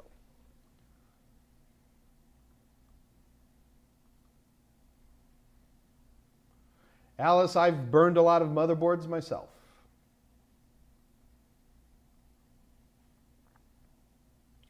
Would getting a do business as DBA license for hardware software be a good idea for younger or older folks? Yeah, if you're doing business. Here in the United States, I don't know where you are, we don't have really licenses in the United States. It's more of a, you got to get a tax ID and you just kind of go for it. DBAs means you have a tax ID, which just, there's no licensing for IT in the US.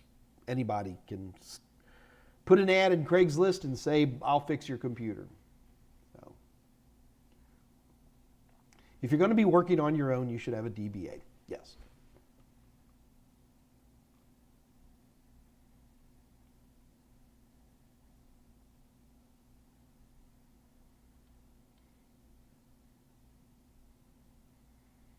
Artenesto, what do you think of switching from music to cybersecurity?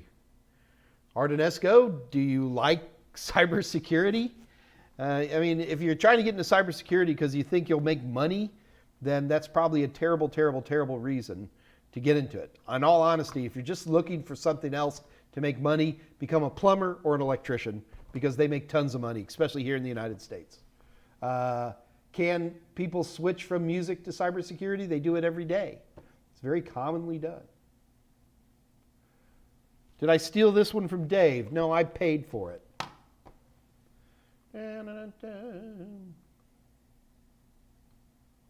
Oh, Dave Rush, September 11th is going to be Pie Hole Day? Good, because I don't think I'll be able to get this thing up and ready in time. I got too many other things on my plate.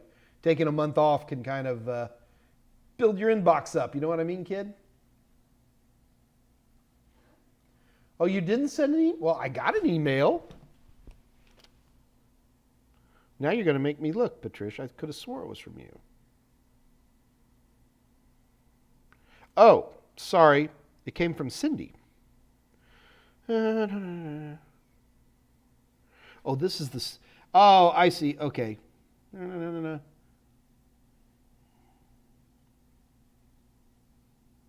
Sorry, guys. I'm just looking. Cindy sent me a question, but then she also sent me, I doubt it's going to show up, but she sent me a cute poster of all the different types of connections for A+.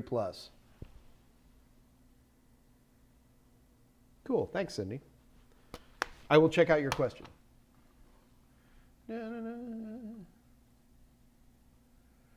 Nope. Yeah, Patricia, I did not get your email. You're absolutely right.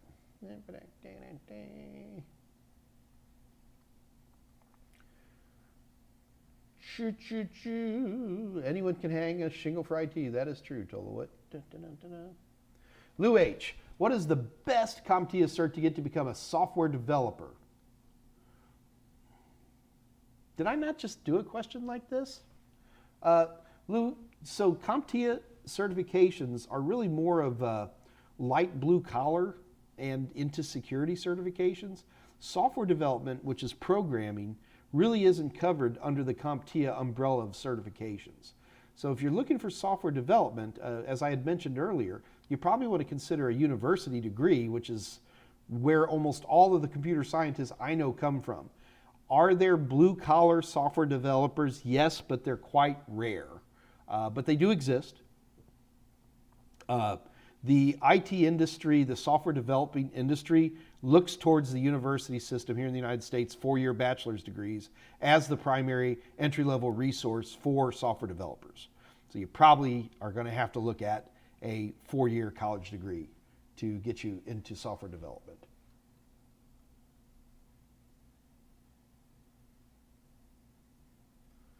Jason Elms, you're taking the test on the 18th. Good luck, man.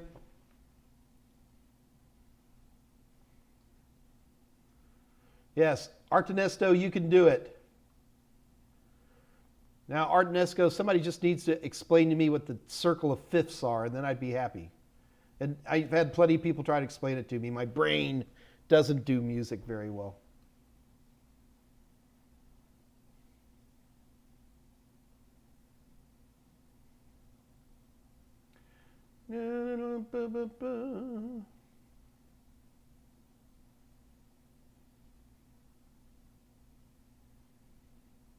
Would an AJ82Gs, would an MBR BIOS motherboard support more than 2 terabyte hard drive?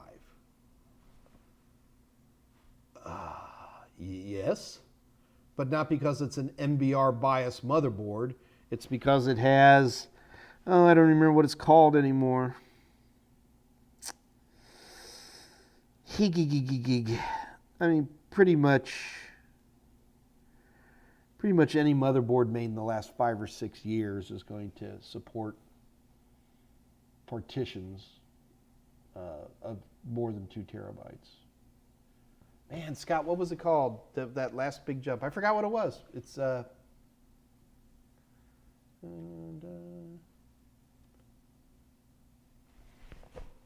what allowed us to get past the 2 terabyte limitation?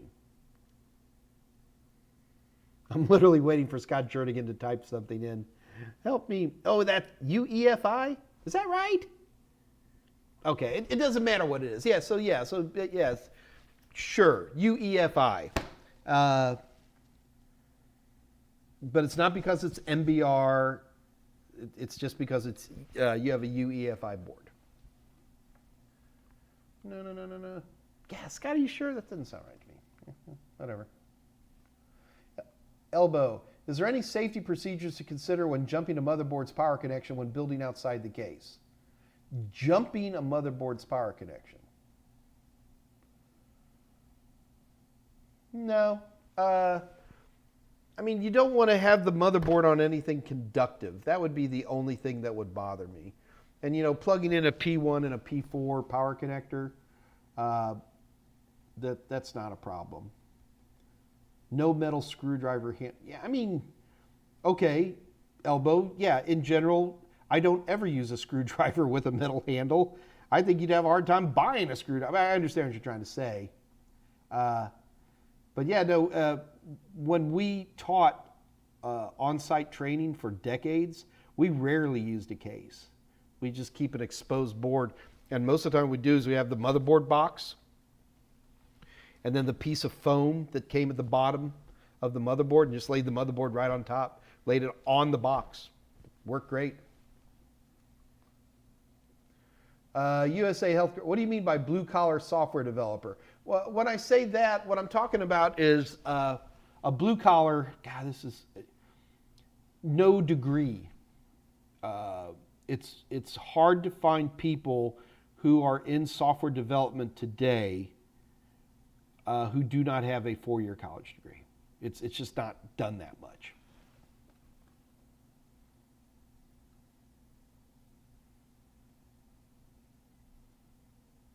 Yes, USA.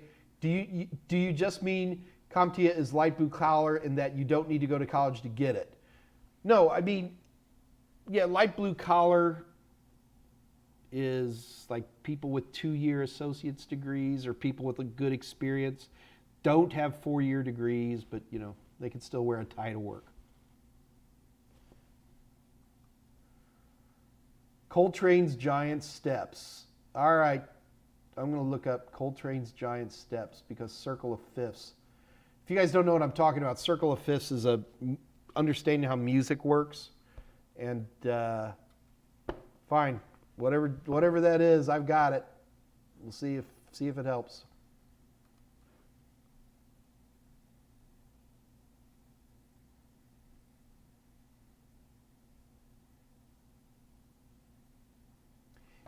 GPT drives.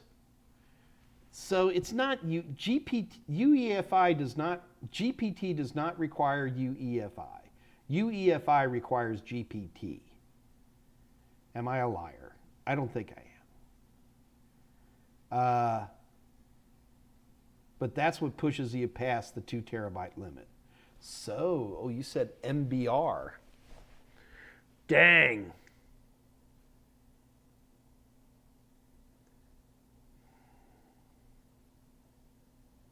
I've never seen a GPT on anything but UEFI. So I'm going to say, oh God, all right, I guess I backpedal here a little bit. Yeah, GPT is a UEFI thing. And now I understand what you're saying.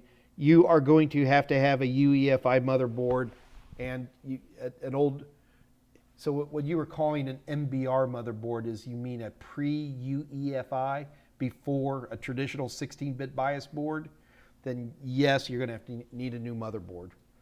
Whew. And you guys are asking tough questions today, which is good, You know, it's the problem is a lot of times I can't,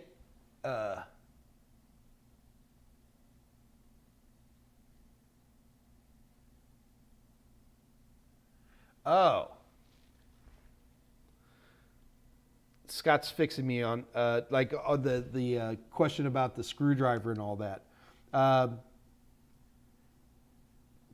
key to be on the on switch. No, actually, a lot of times when I'm working on a motherboard and I'm not putting it in the case to turn the system on, I'll just take a screwdriver and short whatever the power switch is. It's a little group of wires, and you know, I'll just take a screwdriver or a knife or something metal, just until the thing pops over.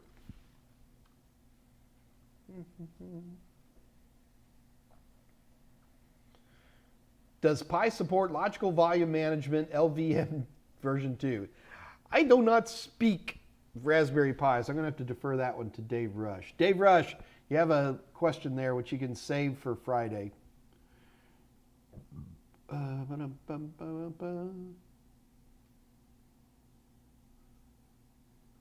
LBOE, and you guys will be fine. Wood or an anti-static bag.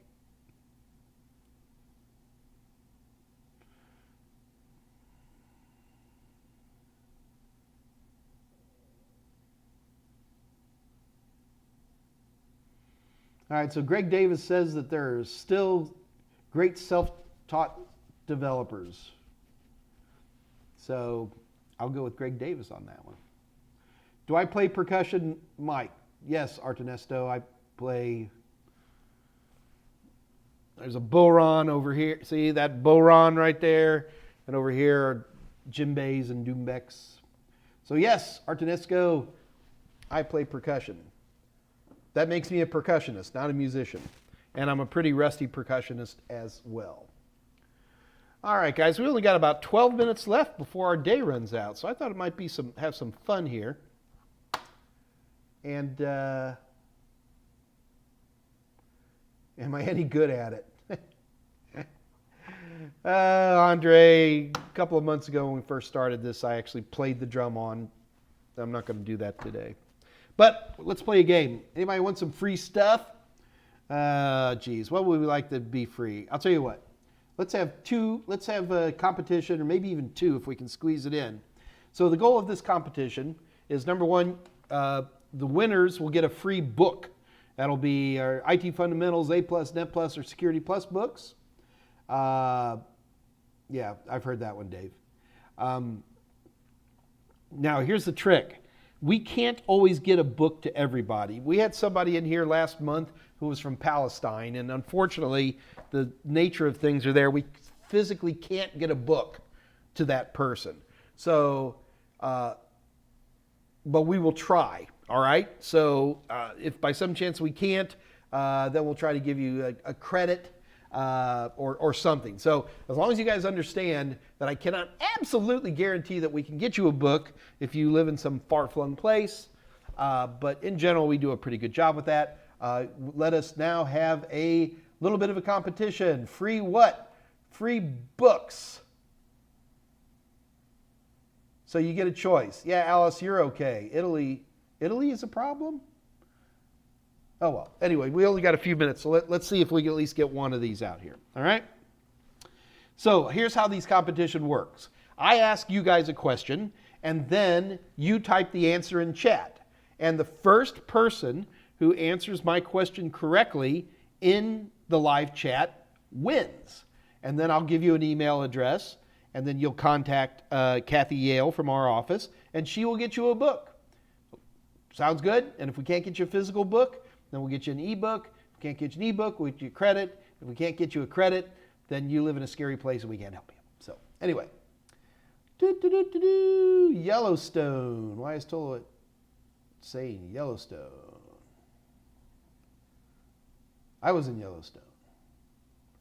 How do you tune an electric? What do you guys? Okay, I'm just stop. Just stop. All right, let's have a competition. You guys ready?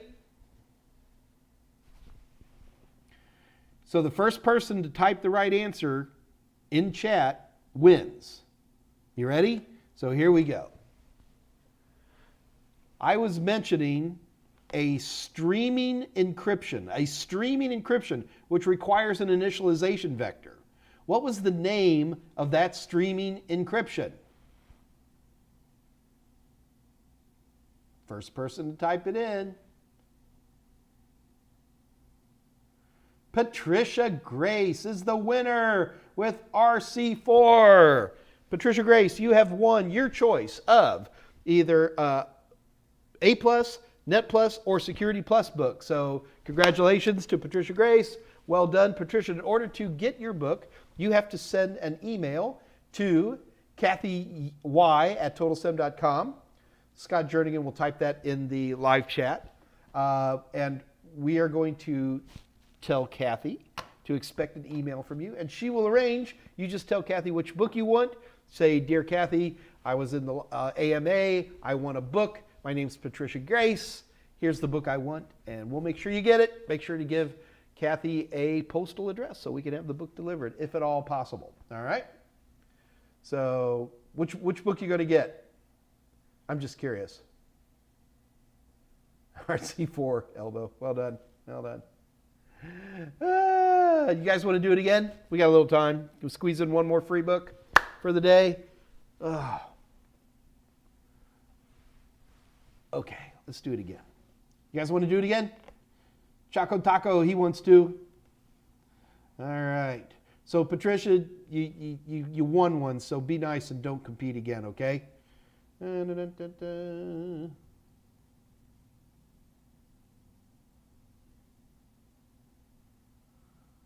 All right, one more.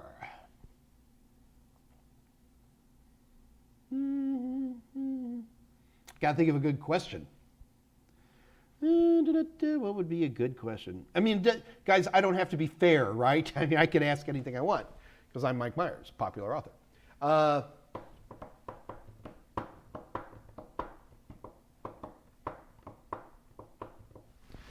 got to think of a question. Dun, dun, dun. Okay, get ready, everybody. It'll come to me shortly.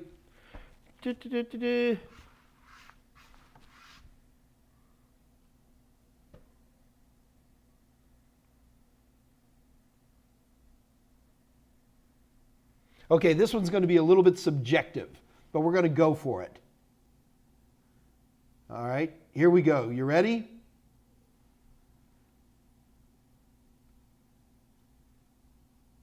What does a pie hole do? The first person to write, you're gonna, don't just type one word here because I won't know what that means. Why do we want to do these pie holes? Why am I looking forward to September 11th when Dave Rush is doing the pie hole? What's a pie hole? Oh, Andre. All right. Andre, I'm going to have to give it to you. Filter out ads. That's probably the best answer for it. All right. Man, there's some... I'm going to give it to Andre. There's some better answers, a little bit like John Lehman. I like your answers a little bit better. But I kept it soft like that, so I'm going to give it to Andre. All right, Andre, you're the winner. Da, da, da, da, da. So, Andre, you're in Europe. Shouldn't have any problems getting a book out to you. Andre, congratulations. You win either an A+, Net Plus, or Security Plus book. Andre, all you got to do to get that book is to send an email to Kathy Yale, kathyy at totalsem.com. Scott Jernigan's going to type that in there for you one more time. All right, now keep in mind, Andre, you have to send an email to Kathy Yale. Scott Jernigan's going to type it in the chat, Kathy Yale's address, and you just send it, hi Kathy, this is Andre, I want a book, here's my address, can you help out? because you're in Europe, she's probably going to want to try to give you an ebook. So you're going to have to tell her what you can and can't do there.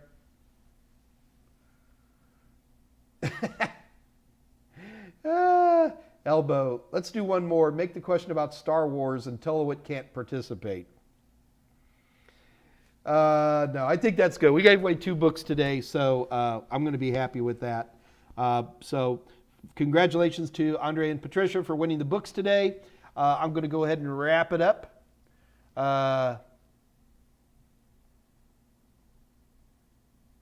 Hold on. I think we got those covered. I'm just checking your notes, Scott, making sure I've covered. I think I got everything covered there. All right. Well, I think that just about does it. We will. Morning Saint. Don't worry, man. We'll be back next week and doing more competitions. So, these are small groups, so everybody gets a chance to win. So please come back, and there'll lots more opportunities. But with that, I'm going to go ahead and wrap up. Folks, you guys have a wonderful week. Be sure to tune in this Friday. Dave Rush will be talking about all things Raspberry Pi-ish. And so that should be fun. I should be in there as well. Dave Rush is not doing Pi-hole this week. It'll be next week, right? But it will be that stuff. Also keep in mind, remember, just because you guys were nice enough to log in, we are giving away this week. Where did it go? The AMA special deals for the week. 50% off all A Plus and Net Plus super bundles and Security Plus video total tester bundle. Just use the code MMLive831 at checkout at www.total7.com. Folks, these products are already dirt cheap, and we're selling them to you at half off. So this is ridiculous. So be sure to take advantage of that deal. Scott's got that already posted up. And until then, this is your little Uncle Mikey saying good night. Kids, I will see you next week. And until then, be good and good night.